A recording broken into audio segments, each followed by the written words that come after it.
Hello everyone, welcome back to the channel. So today I'm going to tell you how to enable camera access on Android.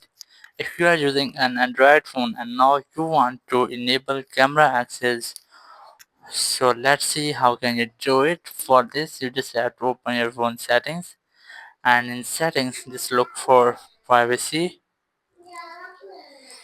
Here's that, tap on it, and here you have a setting which is permission manager. Just tap on it and you have to select camera.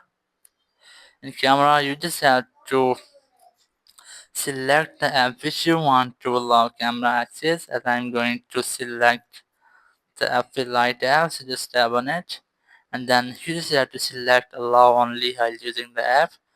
Just tap on it. In this way you have successfully enabled camera access on Android for a particular app. And if you won't find the app here, so you just have to do a second step, which is open phone's main settings. In main settings just look for apps. Here's that, tap on it, and here just tap on see all apps, and now you just have to select the app if you want to allow camera access, and I'm going to select Facebook, so just tap on it, and here just select permissions, and here just select camera, and here you can easily enable or disable the camera access on your Android phone. Thank you very much for watching the video. Until next video, bye bye.